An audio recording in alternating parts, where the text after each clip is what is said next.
with 4 guests who have joined us. We have Mr. Tim Sweijs, forgive the pronunciation, Director of Research at the Hague Centre of Strategic Studies. This is Wendy Anderson, who is the Adjunct Senior Fellow, Centre for New American Security. Mr. Alan Defoe, who is Director, Governance of AI Programme, Future of Humanity Institute at the University of Oxford. And Mr. Marcel Dickau, who is Head of International Security Research Division, German Institute for International and Security Affairs. Thank you all very much for joining us this morning. The hearing is intended to get the committee started on the topic of artificial intelligence and its intersection with defence. We have already talked extensively about the questions of autonomous weapons and drones, but the topic is, of course, much wider than this, and we hope to tackle some of this today. The full potential of AI is still waiting to be unleashed, but in many applications, it has already made substantial inroads into consumer markets. While the self-driving car is still a few years away, in areas such as image and sound processing, data analytics and other areas, huge steps have been made that point towards truly innovative applications in the future. One area in which these developments will be felt is, of course, defence. Autonomous operations are one salient area, but there are likely to be much broader applications in fields as diverse as reconnaissance, communications, logistics and planning, and maybe the broader development of military strategy in the longer term. I am therefore very grateful to have such an esteemed panel of experts here today to discuss these issues with us. We have split the discussion into 2 panels. The first panel will give a broad overview of what we can expect the impact of AI to be in the defence field. I invite our experts to look far ahead and even speculate, as we really need to start thinking hard about the long-term implications of this technology. The second panel will go a bit more into the nitty-gritty of what we should concretely do with regard to the challenges, and particularly the regulatory challenges that AI poses. Of course, many of these regulatory questions are universal and are also applicable to civilian AI as well. The presentations will therefore range quite widely. However, there are specific concerns with regard to AI in the military that I would expect this committee to be addressing. And I am genuinely, as I have said, looking forward to the discussions this morning. Without further ado, I would like now to pass the floor to Mr. Tim Sweijs, who is the first speaker of our panel. Please. Thank you, Madam Chairwoman. Dear members of the Committee on Security and Defence, thank you for hosting a discussion on a topic that is so tremendously important to global security, but also to European security and the security of European citizens. And thank you for inviting me to share my thoughts with you. The past few years, there has been rapid progress in various fields that are generally identified under the header of AI, artificial intelligence. That progress has largely taken off because of advances in deep learning based on neural network pattern recognition. And these advances have been driven by a combination of massive investment from predominantly private actors, persistent increase in computing power, and the increasing availability of large data sets. AI, as the chairwoman pointed out, is predicted to radically disrupt and transform industries, from labor markets and societies. And examples that we already see today include the automotive industry, self-driving cars. They're not there yet, but they are around the corner. Health sciences, think of advanced melanoma screening and detection. Financial trading, algorithmic asset management. Over 40% of financial trading is done by algorithms these days. But also advertising in terms of behavioral targeting, of which there has been a lot to do about over these past few years, of course. But AI is also expected to have a profound impact on the character and perhaps even the nature of future conflict. Leading military powers, such as the US, China and Russia, are currently investing heavily in AI-related defense R&D. And they do that to increase their military capabilities. The goal of these investments is to improve the effectiveness and efficiency of current generation military capabilities. But at the same time, they are also intended to bring about disruptive change. so that these powers have a competitive military edge. So the security impact of AI is an issue of grave concern that is fundamental to future international peace and security. Today I will start off with a few introductory remarks on what AI is and what AI is not, to clarify any potential misconceptions that may exist. I will also offer you a framework to think about AI and its future development, and I will identify 5 important issues to consider. The implication of AI in the context of security and defense. And I will then briefly turn to US, Chinese, and Russian efforts in this area and touch on some AI security and defense applications that defense organizations are currently working on. And I will conclude with a brief assessment of the potential positive and the potential negative implications associated with AI. So we may be currently still on the ascending slope of the AI hype cycle, but the fact that there is so much to do about AI is definitely not without reason.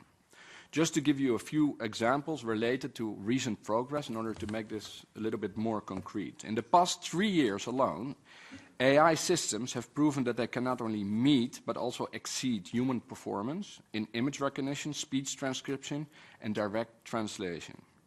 AI systems have learned how to drive, identify relevant information in a paragraph to answer questions, recognize human faces, even if these faces are blurred. They can also detect human emotions. They have created their own encryption schemes and detect malware. They can diagnose crop diseases. They can write cookbook recipes, sports articles, movie screenplays, music, and poetry. And AI systems have also beaten world champions at strategic games such as chess, poker, and Go. These are all activities that we humans, we Homo sapiens sapiens, or wise men and wise women, associate with intelligence. And intelligence we associate with us humans. This is why we're now attaching the label artificial to this newly emerging form of intelligence. So if we want to have a fruitful discussion on what AI means for security and defense, we first have to define AI and describe what we mean by it. So please bear with me while I go over some of these definitional issues, because I think they're very important. First, what is intelligence? Intelligence has been very usefully defined by Stanford University's formal reasoning group as the computational part of the ability to achieve goals in the world. Dus this definition of intelligence both refers to internal processes, computation, that act in the service of bringing about external results in a complex and dynamic environment in the world. And this definition, as you can see, can be applied both to human and to artificial intelligence. And yes, if we turn to artificial intelligence, prevailing definitions typically denote a wide range of capabilities, typically covered by human intelligence too. It's about computation that make it possible to perceive, reason, and act. And in a defense context, the US Defense Science Board simply states that AI is the capability of computer systems to perform tasks that normally require human intelligence, such as perception, conversation, and decision-making. So together, these provide the relevant building blocks of a definition of AI. A lot of the progress in recent years in AI comes from new approaches to machine learning, helping an AI system learn to identify deep hidden patterns in existing data sets. Machine learning in turn makes use of a large and growing number of algorithms, which are employed by different approaches to machine learning. Could you slow down a little, everyone? Sure. I will. Slow down. We do not need to go into all these algorithms here, as long as it's clear that AI is not one abstract entity or a supercomputer or one killer app, let alone a sentient being, but that AI is rather manifested in a wide range of applications that each can serve different functions. So there's one additional distinction that is particularly useful when thinking about AI and future progress in AI. And that is a distinction between artificial narrow intelligence, artificial general intelligence, and artificial superintelligence. Artificial narrow intelligence, or ANI, narrow AI, refers to machine intelligence that equals or exceeds human intelligence for a specific task. Existing examples would be IBM's Deep Blue in chess, or Watson, or Google's AlphaGo, but also high-frequency trading algorithms. And indeed, specialized automatic systems performing beyond human reach. Think of Google Translate, for instance, spam filters, but also the guidance systems of point defense anti-missile systems.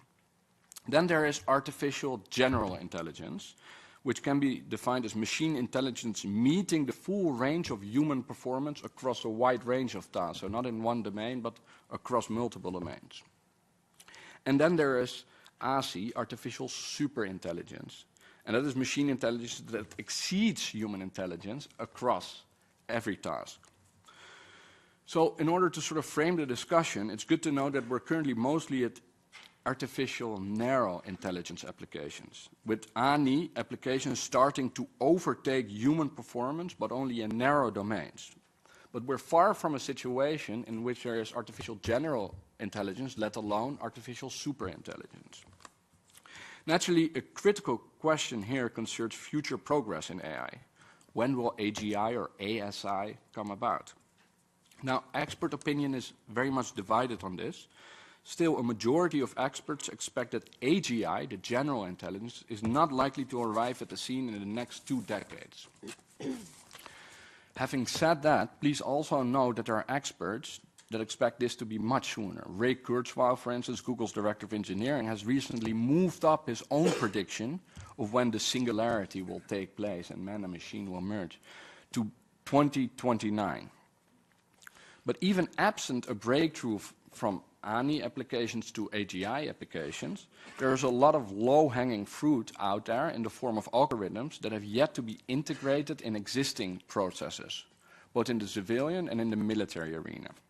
And many analysts, myself included, expect progress in AI to continue precisely because of the enormous amounts of financial and intellectual investment by these large private actors, and that starts to be complemented now by public actors too, in considerable breakthroughs in hardware and ever bigger data that become available. Now there are 5 key points I'd like you to take away from this that are relevant to understand and talk about AI in a security and defense context. First, similar to human intelligence, artificial intelligence is not one thing, it's not one entity, it's not one specific capability. Instead, AI is an enabler. AI can encompass a wide variety of functions in a variety of applications that involve image and sound recognition, knowledge representation, deduction, reasoning and problem solving and planning, and when coupled with physical objects, that can also be related to execution. Second, these applications can be put to work for good and for bad in the context of defense and security. AI applications, for instance, can help create better early warning models for the onset of violent conflict, and that can help decision makers move from early warning to early action and prevention. AI applications can help identify and de-radicalize persons with extremist ideas, as Google, for instance, did with its Jigsaw project. AI application can help save lives of soldiers through better on-site medical diagnoses. AI can also put fewer of them in harm's way in the first place because of the emergence of unmanned, which is different from autonomous, unmanned systems. And AI applications can automatically patch up cyber vulnerabilities in critical vulnerability in minutes where a human team would take months. At the same time, AI applications can also be used in an offensive way, precisely to identify and exploit such vulnerabilities. AI applications can allow actors to provide defensive and offensive systems with greater degrees of automation and autonomy. Some conflict actors may even eventually grant full autonomy to offensive systems by taking the human out of the loop entirely. And even absent that situation, AI applications can provide a critical edge to military organizations who can observe, orient, decide, and act much faster. And then as a result of that, existing current generation military capabilities may lose their value. And finally, the integration of AI application can also inject greater uncertainty and friction in the security environment. It can thereby diminish predictability, and this is likely to aggravate the odds of escalation in a conflict. But the point here is that precisely because application can be used for good and for bad, we need to approach the emergence of AI with caution. At the same time, we need to carefully distinguish between different uses, purposes, and applications in considering its impact. The third point, these functions are executed through algorithms that run on software. Most, although certainly not all, of these algorithms and the software they run on is of a dual-use nature, which means that it can be used both in military and in civil contexts. But as you probably also know, software is eminently scalable. It's essentially an issue of copying the lines of code, and you can then apply that software program elsewhere in similar systems. Therefore, once you have a specific AI application working, it is comparatively easy and comparatively cheap to roll that out more widely in similar systems. Certainly, if you compare that to the cost of producing traditional military hardware, where each platform costs a lot of money. Fourth, it's precisely because such AI applications are eminently scalable, there are significant implications for the question how the production, the proliferation, and the use of a wide variety of AI applications can be controlled by international regimes. In the nuclear domain, for instance, nuclear weapon powers require an entire infrastructure to sustain their capability, which includes delivery vehicles, testing and enrichment facilities, critical technologies, and a supply chain which can be monitored. In the AI domain, that is not necessarily the case. And this situation is further complicated by the fact that a lot of AI research is done by private actors who are not necessarily under government control or willing to work with governments. So how to control the production proliferation of AI is the topic of the second session this morning, and this will therefore be useful to discuss in that context. Fifth, near-term development in AI is likely to take place in ANI, or artificial narrow intelligence. Further, more disruptive developments are likely to be farther out in the future. But also in the coming decade, plenty of ANI applications are likely to be very important for defense organizations, and it will undoubtedly affect the way they operate and the way they fight. So, AI is multifaceted, it's multi-purpose, it is scalable, it is not necessarily easily controllable, and it is likely to have both long-term but also short-term effects that are respectively disruptive but also incremental in nature. Now, in a security and defense context, the potential impact of AI has not escaped the attention of military organizations. In fact, the defense organizations of leading military powers, the US, China, Russia, are taking AI very seriously and are expending serious efforts in exploring the potential of both piecemeal and disruptive effects of AI. These three states have announced AI policies and strategies. They've established units at the heart of their defense departments, and they are investing literally billions and billions of euros. We don't have enough time to go into the specifics in a lot of detail, but just to give some illustration to these general observations. In 2014, the US launched the third offset strategy with a specific objective to preserve its military preeminence through breakthroughs in AI-enabled areas, including autonomous deep learning machine systems, advanced human-machine combat teaming, and network-enabled semi-autonomous weapons. As part of that sort of longer approach, it's only this summer that the Pentagon established the Joint Artificial Intelligence Center with a budget of $1.7 billion over the next 5 years. And this month, I believe this month, the US Defense Advanced Research Projects Agency announced the AI Next campaign with a budget of $2 billion to kickstart the next wave of AI innovation in a defense context.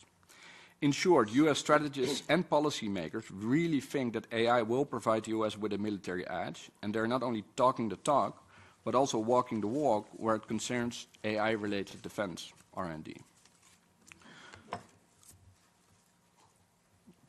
For China, a similar picture emerges. Last year, China announced its plan to be a world leader in AI in 2030.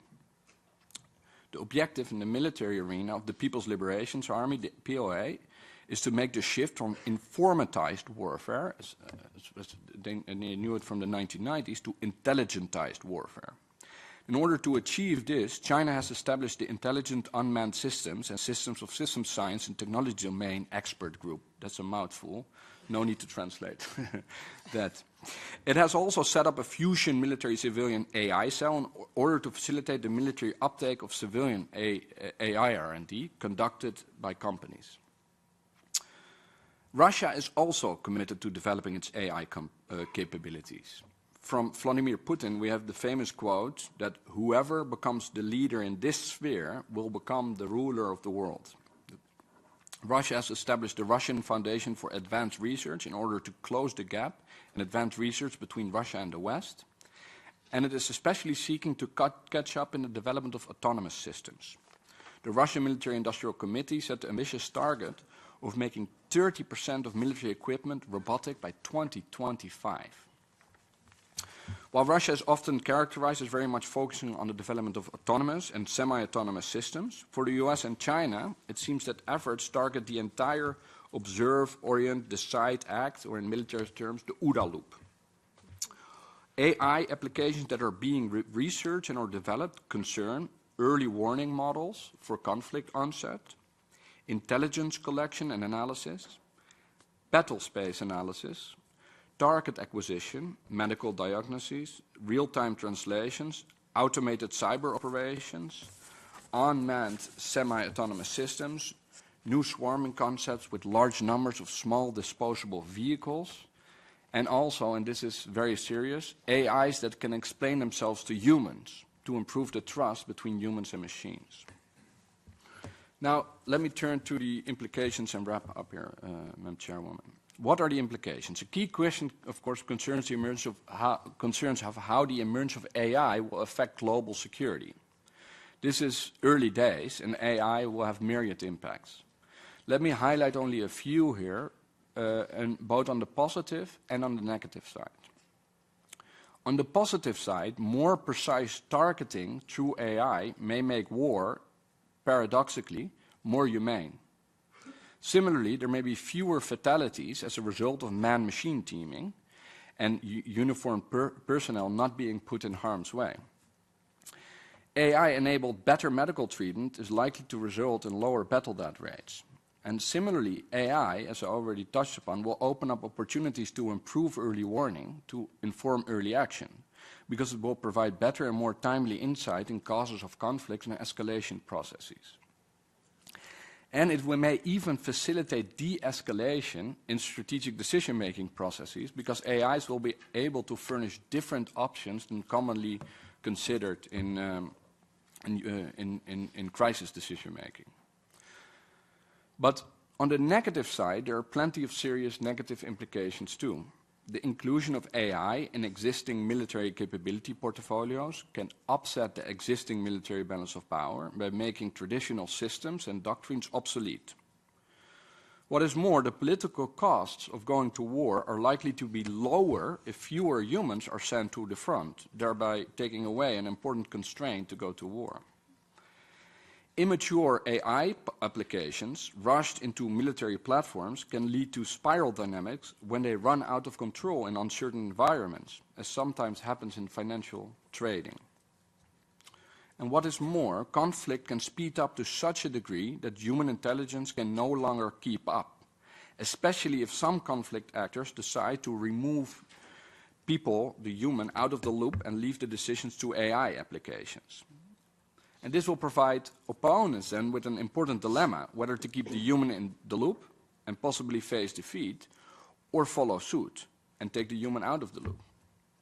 When that happens, a battle between AIs may unfold, and then not only the character but also the nature of war will drastically change, leading to a whole new era in human history, where machines will fight against one another.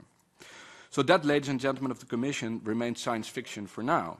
But that scenario does vividly illustrate that very important ethical and legal questions can never be considered in isolation from the military strategic ramifications associated with the rise of new military technologies.